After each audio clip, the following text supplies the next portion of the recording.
Bom, gente, boa noite. Mais uma vez é um grande prazer estar aqui com todos. É uma oportunidade realmente maravilhosa de nós conversarmos sobre o Evangelho. O nosso Evangelho hoje é o capítulo 8, Bem-aventurados os puros de coração. O item é de 1 a 4, deixai vir as minhas criancinhas. É interessante, ele começa assim: deixai vir as minhas criancinhas, bem-aventurados os puros de coração, pois verão a Deus. Apresentaram a Jesus então umas crianças, a fim de que ele as tocasse. E como seus discípulos repelissem com palavras rudes aqueles que as apresentavam, Jesus, vendo isso, repreendeu-os e lhes disse: deixai vir as minhas criancinhas, não as impeçais, pois o reino dos céus é para aqueles que se lhes assemelham. Eu vos digo em verdade, que todo aquele que não recebe o reino de Deus como uma criança, nele não entrará. E tendo-as abraçado, abençoa-as, impondo-lhe as mãos. Marcos capítulo 10, item de 13 a 16. É preciso que a gente perceba assim, a pureza do coração, ela está diretamente ligada à simplicidade e à humildade. Ela exclui todo pensamento de egoísmo e de orgulho. Então, assim, é por isso que Jesus torna a infância uma referência, porque ele trata aqui de pureza de coração, né? E simplicidade e humildade.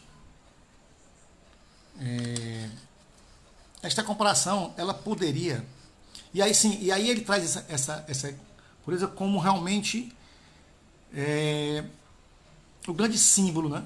A infância passa a ser o grande símbolo das referências, quando Jesus quer que as pessoas se assemelhem às crianças, sejam puras e simples como as crianças.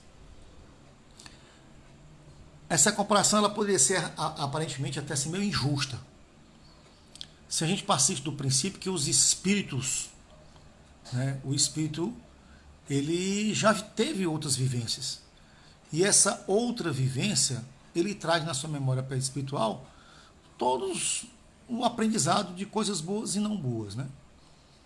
Então, como é que esse espírito que já teve várias vivências pode vir agora aparecer puro e simples? Só que Deus sabe que a criança, ao nascer, esse espírito ele entrou por um certo tempo antes de chegar a encarnar, um estado de sonolência, né? De repouso. É como se ele estivesse se preparando para essa nova tarefa, né? Essa nova empreitada que é a nova encarnação. E aí esse espírito ele fica ali acalentado. E então a infância se estabelece mais ou menos até os 7 anos, né? E é nesse período que a criança, esse espírito, ele está como se estivesse no estado de sonolência. E aí ele se encontra temporariamente simples e infantil, né?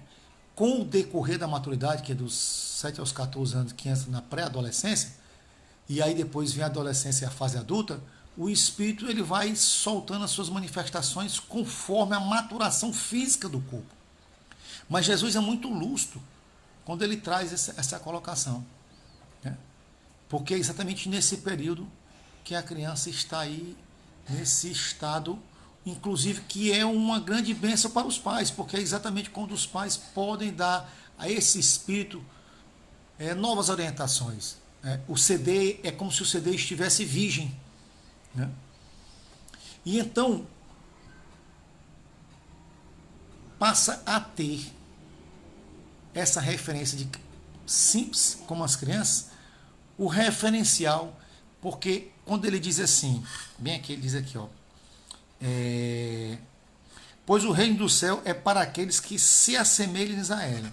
Ele não está dizendo que o reino dos céus é para as crianças, é para todos aqueles espíritos que se assemelham às crianças. E aí onde está a grande máxima, né? E aí é onde está o grande chamamento de Deus. Para que as pessoas procurem conservar em si essa referência de simplicidade e humildade. E poderia alguém chegar assim, mas uma vez que o espírito da criança já viveu outras encarnações, por que ele não se mostra logo? Ele poderia muito bem, o espírito já, né, se Deus quisesse, ele já vinha e apresentasse daquela forma. Porém, é tudo sabedoria divina. Porque a criança, ao nascer, ela precisa de cuidados especiais. E aí, na condição infantil, ele apresenta o quê? Meiguice e candura, né? E isso vai atrair não só a mãe, mas como todos os adultos, o zelo para com aquela criança. Imagine se você visse assim, uma criancinha, né? E ele já manifestasse como é que uma mãe ia receber essa criança, ia cuidar dessa criança. Porque para toda mãe, a criança é um bebezinho delicado, puro, inocente.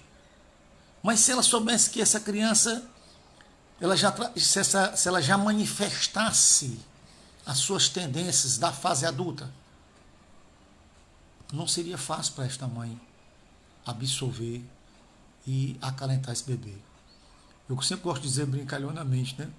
Que uma senhora passa empurrando um carrinho, e todo mundo, oh, bebezinho lindo, que delícia, que lindinho, tão meigo, não sei o quê.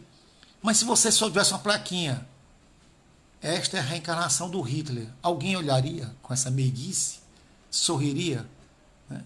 Mas Deus é tão sábio, tão maravilhoso, que ele dá essa condição a este espírito para que ele fique temporariamente nessa condição infantil, né? E aí ele possa se desenvolver, e aí ele vai paulatinamente desenvolvendo a condição física, e na proporcionalidade desse desenvolvimento ele vai, como se dizia, vai deixando aflorar as suas tendências da experiência que ele traz na sua memória perispiritual. Mas nessa condição de espírito, de infantilidade, os pais têm aí, nesse período de infância que vai até mais ou menos 7 anos, o período onde os pais podem mais trabalhar, ser melhor referência.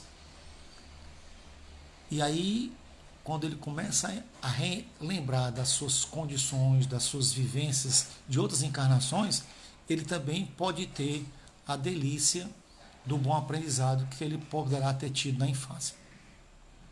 Mas é interessante também que mais na frente nós temos aqui uma citação nesse mesmo evangelho, e vocês me permitem, o mesmo capítulo no item 18, que inclusive é o mesmo título, deixai vir as minhas criancinhas.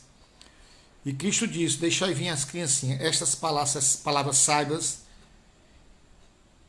em sua simplicidade, não continham apenas um chamamento às crianças, mas também um chamamento aos adultos, que muitas vezes se encontram em ciclos de inferioridade. E Jesus os atrai, esses adultos, que estão, pela condição que se encontram no ciclo de inferioridade, no estado de infância da inteligência e do conhecimento. E aí Jesus os ampara. Então, quando ele diz, vinde a mim as criancinhas, vinde a mim todos que precisam de amparo e que precisam de conhecimento. Porque ainda quem precisa de amparo e conhecimento são que ainda estão infantilizados no que diz aos seus conhecimentos e o seu aprendizado do amor do Cristo. Nós temos esse paralelo do que Jesus quer se expressar. É claro que Jesus não ia se preocupar em ensinar a uma criança coisas que a criança não ia poder absorver.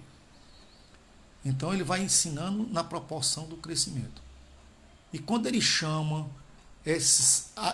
apesar de já adultos, mas pessoas que se encontram infantilmente nos ciclos de inferioridade, ele dá a essas pessoas a oportunidade do amadurecimento, do renascer, do poder iniciar de novo. Por isso que eu gosto sempre de dizer que fazer negócio com Jesus é maravilhoso, porque é sempre de hoje para frente, né? De hoje para frente, sempre para frente, né? A gente vai buscando se perdoar, a gente vai procurando reaprender, E a grande fonte é o Evangelho de Jesus. Aí, como eu gosto de trazer o Evangelho para o nosso dia a dia, e o nosso dia a dia, nós estamos vivendo uma experiência muito diferenciada, né? Porque com essa pandemia a gente está sendo obrigado a vivenciar experiências que a gente não tinha de forma tão corriqueira, né? Hoje todo dia é domingo, né? Então todo domingo a gente está dentro de casa. E aí o que é que ocorre? Onde é que esse evangelho se encaixa? Se encaixa na oportunidade que nós estamos aqui, entre aspas, num ciclo de inferioridade, porque nós estamos enclausurados. E nós temos os nossos ciclos de inferioridade quando nós somos desconhecedores, mesmo que seja momentaneamente, de situações onde a gente não consegue perdoar, né? Onde a gente tem desejos indevidos, onde a gente tem impulsos de fúrias. Isso são ciclos de inferioridade. E isso são os momentos onde Cristo nos vê simples e infantis e precisando de aprendizado.